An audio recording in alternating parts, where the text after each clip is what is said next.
O andar no Espírito, o andar no poder. Dave Robertson. Capítulo 12. Profecia. Ao se entregar o meu Espírito, então a minha presença irá operar em você, iluminando e sondando as partes mais íntimas do seu espírito, para que você entenda qual é a minha vontade. Eu o guiarei nas margens da água. Eu afundarei o sistema da sua raiz profundamente, para que você possa manifestar o tipo de fruto que vem do meu Espírito. Então, ouça o que o Espírito diz, porque naquele dia muitos chorarão, mas você estará estabelecido na rocha de fazer o que eu falo. Você será aquele através de quem eu poderei mover. Purificado para ficar na brecha. Vou lhe dizer outra boa razão porque é tão importante não desistir de orar quando você atinge um impasse. Você nunca será capaz de ficar na brecha por outros da maneira que Deus quer, se você permanecer um vaso não purificado. Antes de podermos entrar profundamente na intercessão, precisamos experimentar um certo nível de purificação da natureza carnal. A intercessão requer dedicação, determinação e perseverança. Geralmente, cada um destes atributos é contrário à carne. Por que grupos de oração falham com frequência? É por isso que muitos grupos de oração falham. Embora houvessem começado com a melhor das intenções, muitas pessoas que entram para um grupo de oração não possuem ânimo, compromisso ou dedicação. Aliás, o que elas geralmente têm é muito entusiasmo e uma tonelada de falhas de caráter. Essas pessoas entram para o grupo de oração pensando que passarão o tempo destruindo grandes fortalezas espirituais sobre as cidades, enquanto oram em línguas. Mas na realidade, tudo o que elas estão fazendo no começo é apenas se edificar e não interceder pelos outros. Se elas não desistirem, este processo de edificação irá fazer com que as falhas de caráter que as atrapalharam no passado apareçam. O Espírito Santo irá trazê-las face a face com a raiz que gerou o fruto ruim.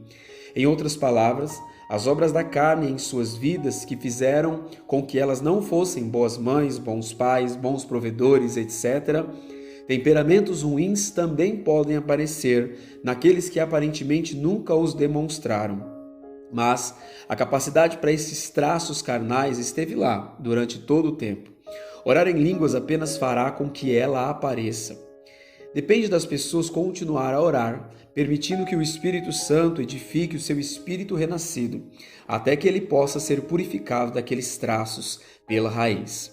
Se os membros do grupo de oração não lidarem com estas falhas reveladas, logo eles se desentenderão por causa de coisas insignificantes, falsas doutrinas ou por puro egoísmo. Mas, se eles continuarem a orar, o Espírito Santo, além de responder à oração em línguas como edificação pessoal, irá finalmente levá-los ao lugar onde ele pode liberar o poder de Deus através dessas pessoas para as outras.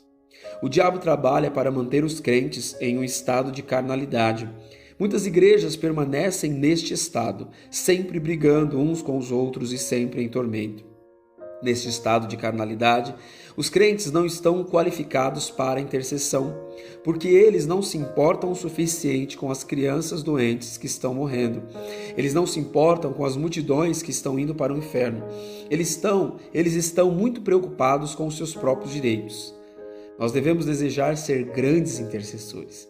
Deus quer nos colocar entre o inferno e aqueles que estão tentando ir para lá, mas, primeiramente, nós precisamos desejar que os feitos da nossa carne sejam mortificados.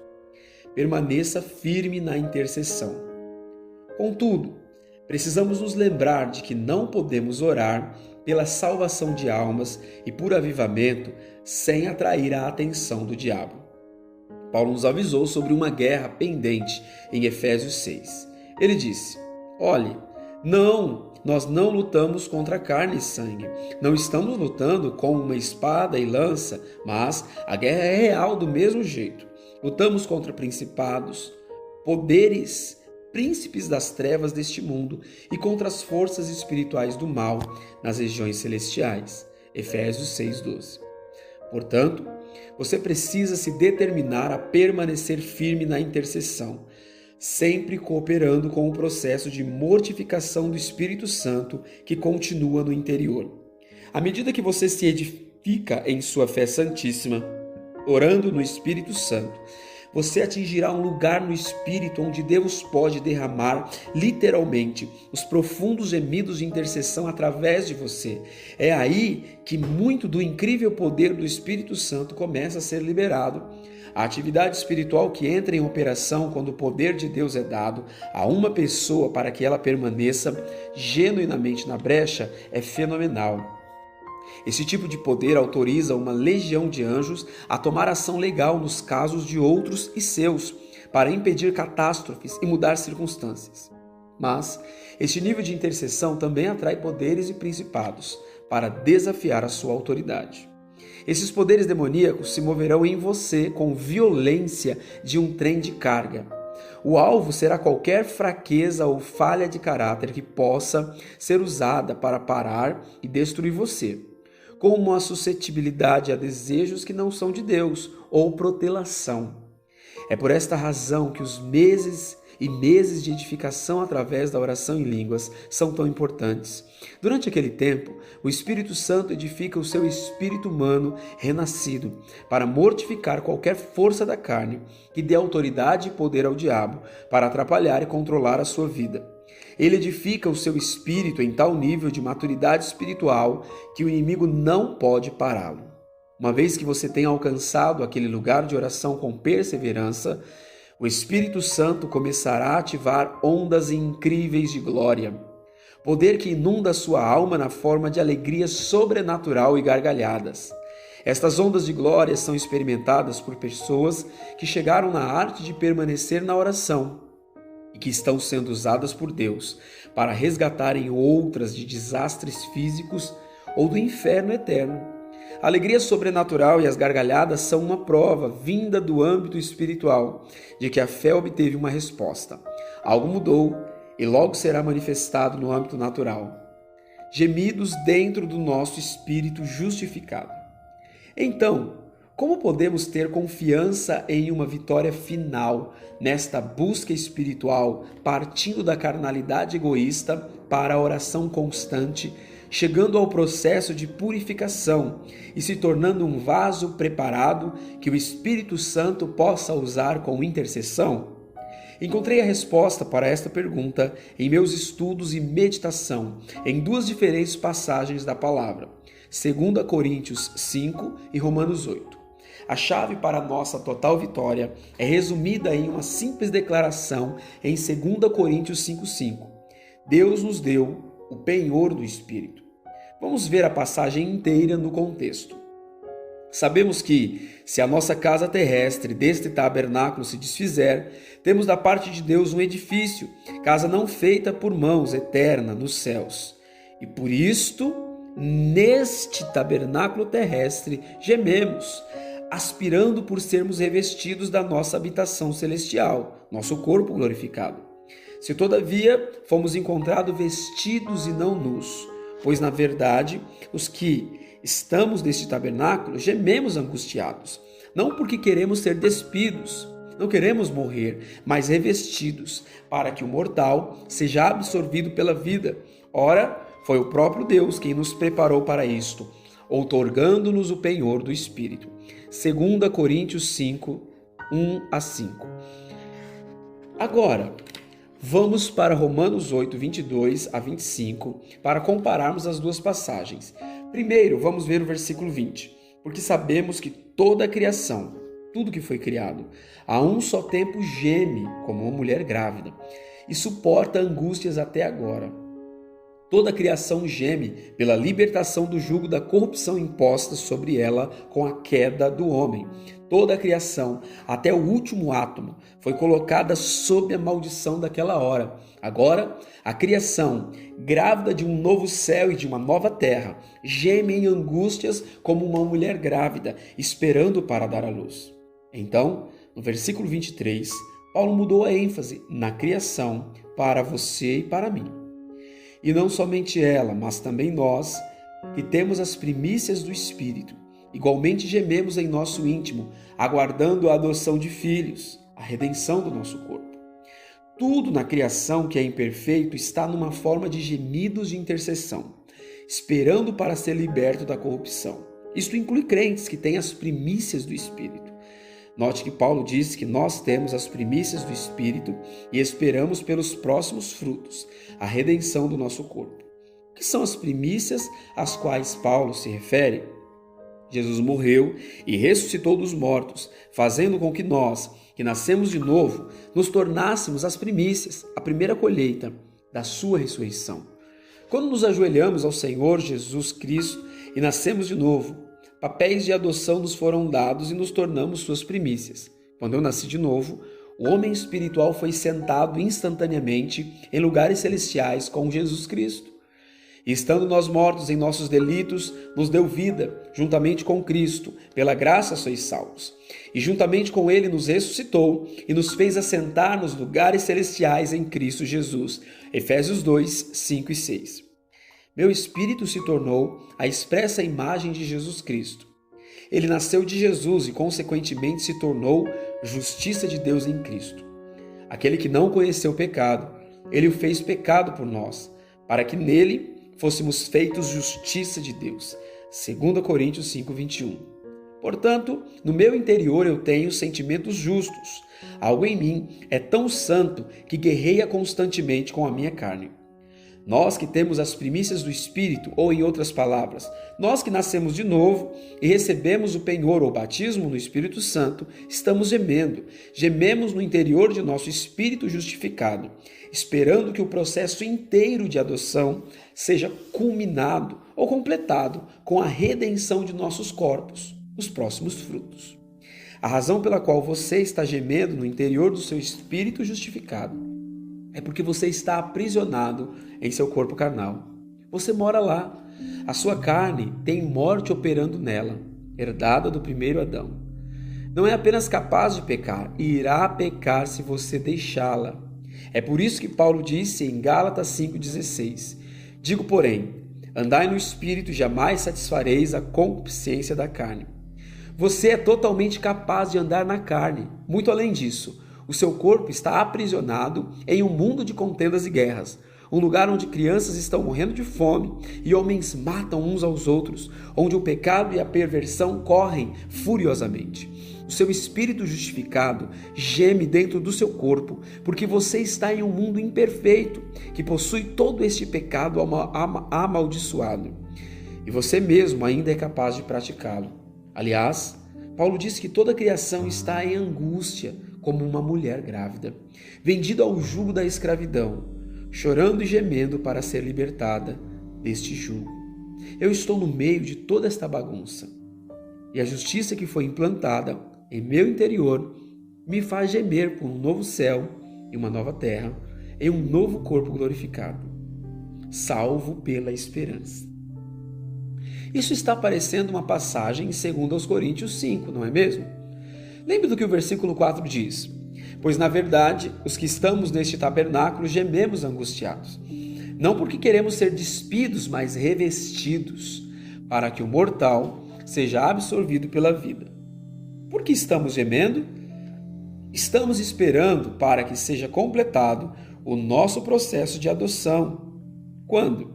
Quando nossos corpos forem redimidos.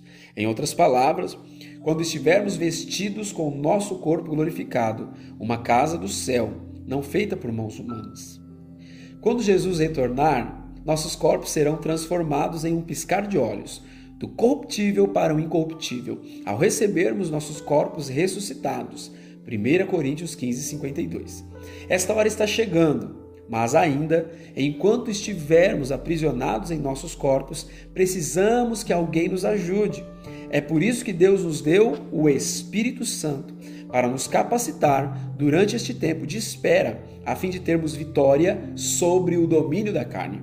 Então, em 2 Coríntios 5,5, Paulo continua dizendo: Ora, foi o próprio Deus quem nos preparou para isto, outorgando-nos o penhor do Espírito. Deus nos preparou ou nos salvou para a consumação de seu grande plano. Na verdade, Paulo está dizendo a mesma coisa em Romanos e Coríntios, mas de uma maneira um pouco diferente. Em Romanos, ele diz que estamos salvos pela esperança. porque na esperança fomos salvos. Ora, esperança que se vê não é esperança, pois o que alguém vê como espera, mas se esperamos o que não vemos, com paciência o aguardamos. Capítulo 8, versículo 24 e 25. Estamos salvos pela esperança do quê? Nós que temos as primícias do Espírito, estamos esperando que o processo de redenção seja completo com a ressurreição e glorificação de nosso corpo físico. Nós ainda não vemos isto, então, com paciência aguardamos.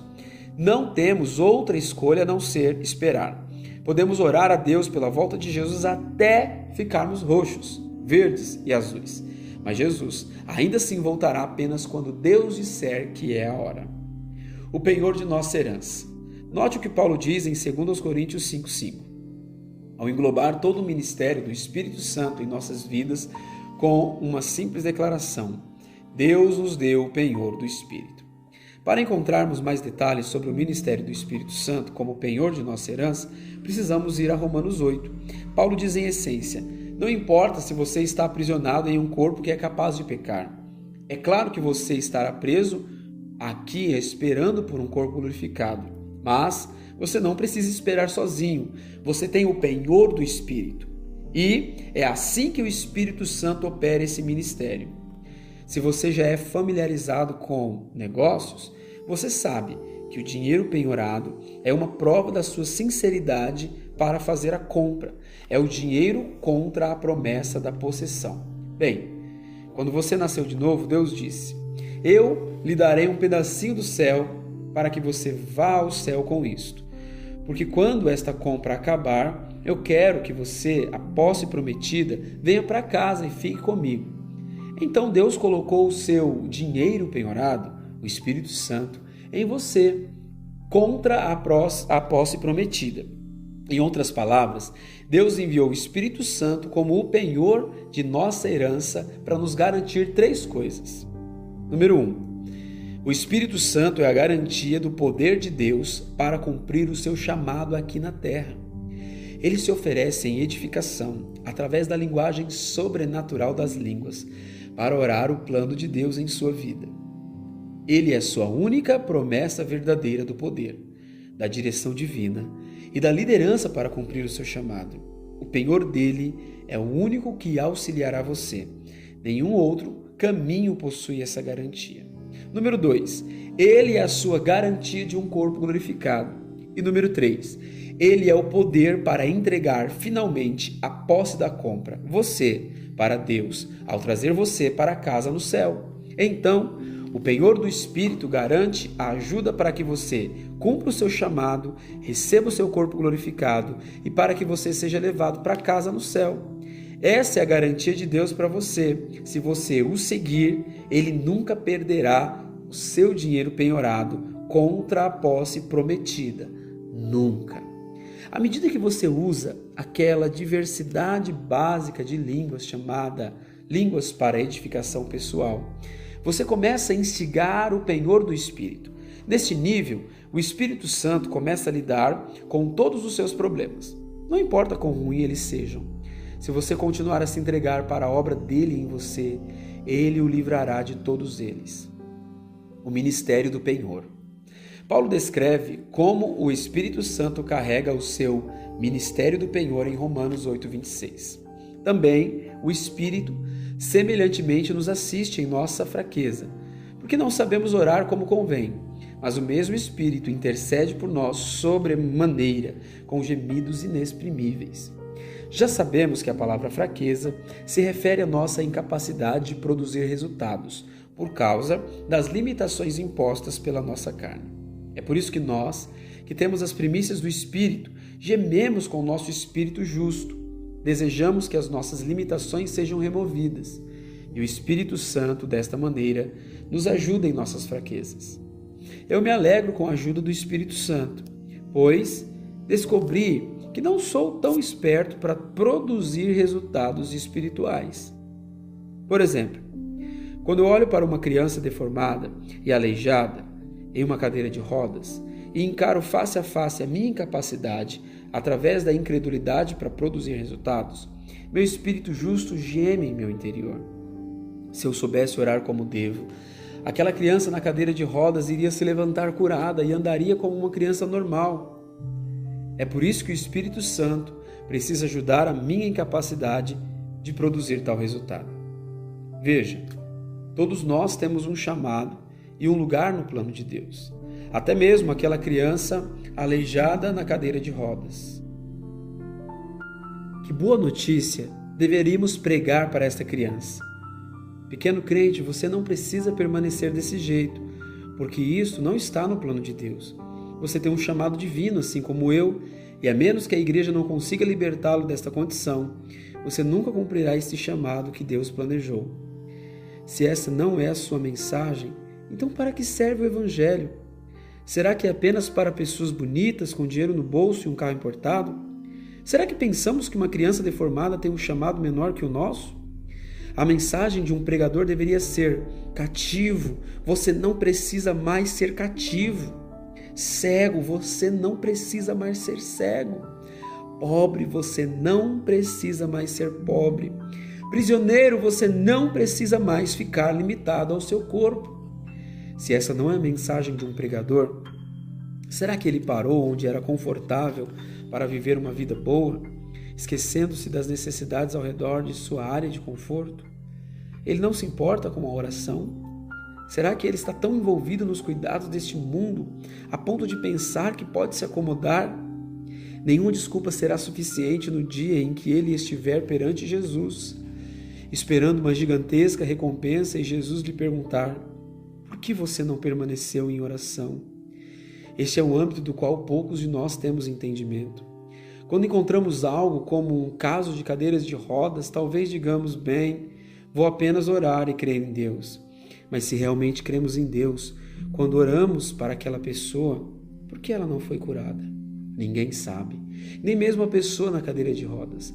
Mas vou lhe dizer quem sabe: o Espírito Santo.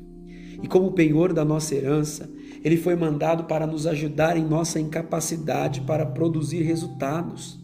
O que isso tem a ver com a intercessão? Bem, depois de passar hora após hora orando em línguas por volta de 2 anos, comecei a experimentar os profundos gemidos de intercessão do Espírito, vindo das profundezas do interior do meu espírito, à medida que ele queria. Eu imaginava por que me sentia machucado por dentro. Então Deus falou ao meu espírito: você gosta do plano que o diabo tem para o mundo? Eu respondi: não mesmo. Aliás, estou machucado por dentro. Ele disse: sim, você está gemendo com o seu espírito justo para a consumação de todas as coisas e para a redenção de seu corpo. Você está gemendo para ver o fim desta terrível bagunça. Eu disse: sim, Senhor, você está certo.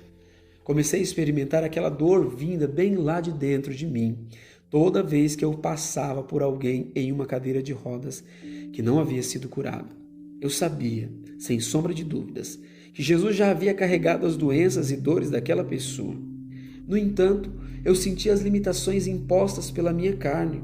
Ou então, eu me sentia machucado por dentro quando via uma civilização toda morrendo de fome na frente do mundo inteiro. Eu queria fazer algo a respeito da condição daquela pessoa aleijada, ou a respeito da situação difícil em que se encontravam aquelas pobres nações, mas eu não podia fazer nada com as minhas próprias forças. Contudo, o Espírito Santo podia. À medida que ele se movia em meu espírito, ativando as línguas de profundos gemidos de intercessão, repetidas vezes como ele queria. O Espírito Santo nos ajuda em nossas fraquezas. Minha experiência estava totalmente de acordo com Romanos 8:26, que diz que o Espírito também nos ajuda em nossas fraquezas. Isso significa que ele nos ajuda junto com alguém que está ajudando. Isso nos leva de volta ao versículo 23, onde Paulo diz que nós estamos gemendo com o nosso espírito humano justificado.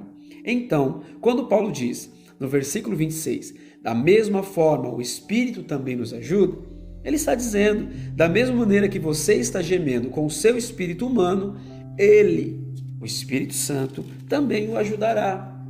É assim que funciona. Uma montanha cheia de feitos da carne se põe entre você e o plano de Deus para a sua vida. O Espírito Santo irá se centralizar naquela montanha com gemidos inexprimíveis. Você entrou em uma forma suave de intercessão, mas é por você mesmo que você está na brecha. Esses gemidos não se referem somente a algo que não pode ser exprimido. Eles também estão falando sobre atingir um lugar no espírito onde você começa a odiar muito tudo o que está entre você e o plano de Deus, levando você a entrar em um estado de gemidos ou de angústia. Seu coração clama: eu queria que isso não estivesse em minha vida. Senhor, eu odeio isso. Nesta hora, você dá ao Espírito Santo a fé que ele precisa para vir e mover a montanha do caminho. Se você perseverar em oração e não aceitar que a montanha o derrote, em algum momento você experimentar um derretimento, onde o Espírito Santo removerá a montanha e você estará do outro lado com a vitória. Por quê? Porque você não pode continuar a orar e permanecer com o problema. Ou você para de se edificar e se entregar às obras da carne, ou você permite que o Espírito Santo as tire de sua vida. O Espírito Santo irá retirar o problema na hora certa, quando você estiver preparado e puder sobreviver à purificação. Você precisa apenas continuar orando. Não pare, ultrapasse o impasse. O Espírito Santo irá iluminar este processo de purificação para você. E quando estiver acabado, você será capaz de ver e entender aquela grande montanha que foi removida de sua vida. Você irá agradecer a Deus por estar um passo mais perto da poderosa intercessão. Oração em línguas versus profundos gemidos de intercessão. A combinação das duas passagens que olhamos em 2 Coríntios 5 e Romanos 8 me esclareceu o antigo assunto da diferença entre orar em línguas para edificação pessoal e os profundos gemidos de intercessão do Espírito, que é a variedade das línguas operada por Deus segundo a vontade dele. A verdade é que mesmo se você começar a orar em línguas com um coração frio, indiferente e de pedra, somente 2 ingredientes são necessários para lhe trazer ao lugar onde o Espírito Santo pode mover em você com gemidos profundos de intercessão. O conhecimento de que sua indiferença está errada e a decisão de orar no Espírito Santo por vontade própria com a maior frequência possível. À medida que você continua a orar em línguas, o Espírito Santo o edificará e o encherá com o amor de Deus, até que a compaixão o domine, até que você não aguente mais ver uma pessoa confinada a uma cadeira de rodas. Esse é o tipo de gemido que diz: eu não suporto mais isso me machuca muito. Eu colocarei de lado todo o meu egoísmo e contendas e todas as nossas diferenças. Farei o que for preciso para atender aos propósitos do Espírito Santo. Colocar as nossas diferenças de lado é vital para que entremos na verdadeira intercessão. A religião morta consiste de: eu tenho meus direitos, defenda-me. É nisto em que vive a maior parte da igreja. E esta é a razão pela qual a maioria dos cristãos raramente entra no âmbito dos milagres. Por isso, o Evangelho das Boas Novas não alcança aquela pequena criança deformada, confinada àquela cadeira de rodas.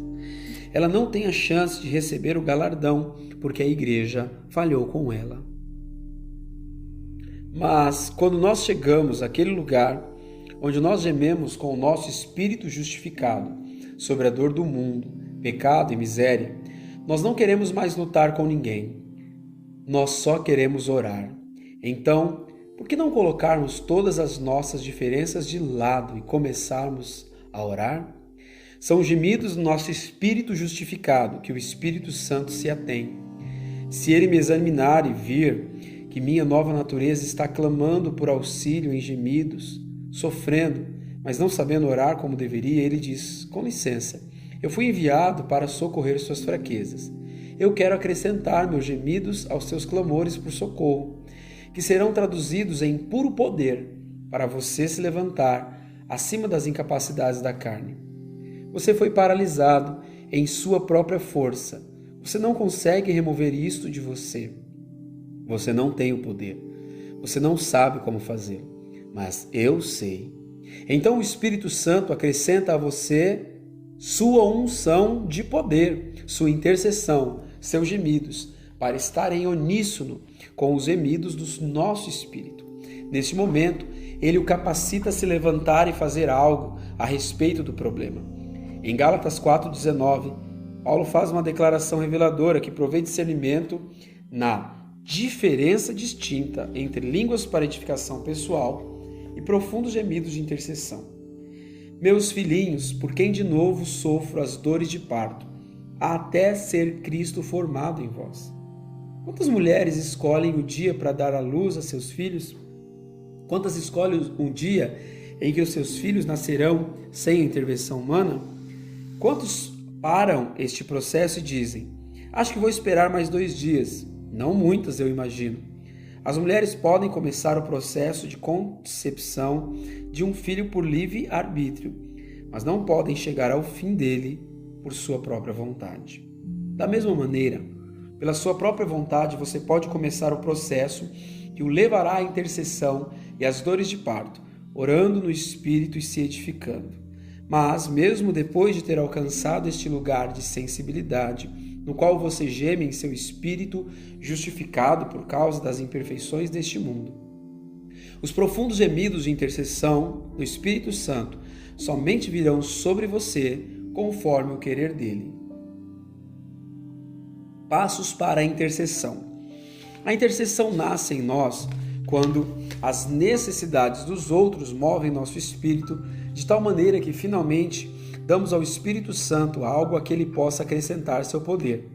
É quando a fé em sua forma mais pura flui do nosso espírito. Deixe-me lhe dizer os passos que levam à verdadeira intercessão depois que você inicia o processo de edificação a orar em línguas por vontade própria. O Espírito Santo primeiramente edificará você neste lugar de sensibilidade sobre o qual estamos falando. Você começará a olhar para o seu esposo ou esposa ou para algum membro de sua família não salvo e dizer: meu Deus, acima de tudo quisera eu que ele ou ela fosse salvo. A essa altura, os desejos do seu coração começam a mudar no processo de edificação. Você está tomando os primeiros passos em direção à intercessão. Embora você pense estar dirigindo a oração do Espírito Santo, você não está. Você tem a sua lista com seus pedidos de oração. João precisa de um carro, Maria precisa disso, José precisa daquilo. Todas essas coisas são praticamente irrelevantes para Deus. Então você se senta lá, com a sua extensa lista e diz: tudo bem, eu reivindico todas essas coisas. Quando você diz: eu reivindico, Deus ouve. Aí você diz: agora eu vou orar no Espírito por isto. A esta altura, os desejos do seu coração começam a dirigir suas orações mais do que sua mente. O que Deus disse? Ele disse que ele satisfaria os desejos de seu coração, se você se agradasse dele. Salmos 37:4. Isso significa que se você se agrada do Senhor em oração, os desejos que você tem virão dele, e esses são os desejos que ele pode realizar. Ao orar no Espírito, o Espírito Santo começará a plantar uma sementinha. Esta é a concepção de um milagre. É o nascimento do plano para o seu cônjuge que voltou para o pecado, seu filho que está nas drogas ou um parente perdido. Ele planta aquela semente dirigida pelos desejos do seu coração quando você ora em línguas. Deus começará a formar aquele bebezinho através da autoridade de seu espírito. Muitos meses se passam, você continua orando e aquele milagre que continua crescendo em seu interior começa a aparecer à medida que você o carrega para o desenvolvimento. Logo você não se importa se as pessoas ao seu redor estão orando ou não. Você se levanta mais cedo, ora em todo momento do dia e da noite. Você deseja coisas espirituais com as quais nunca se importou. Os meses se passam à medida que você continua orando. De repente, através de um ato da vontade de Deus e não da sua, é hora para o nascimento e você começa a gemer.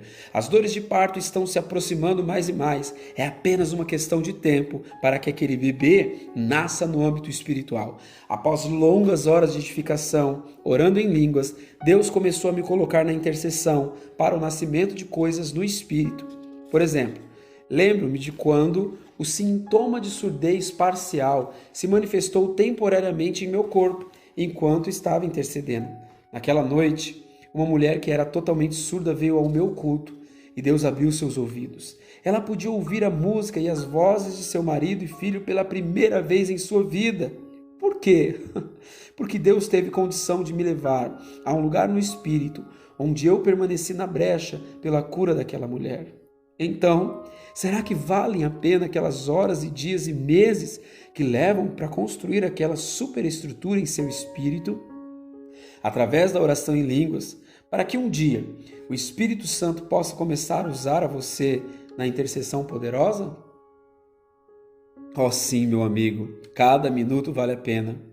É uma grande honra ficar entre Satanás e as pessoas que ele está tentando matar, roubar e destruir.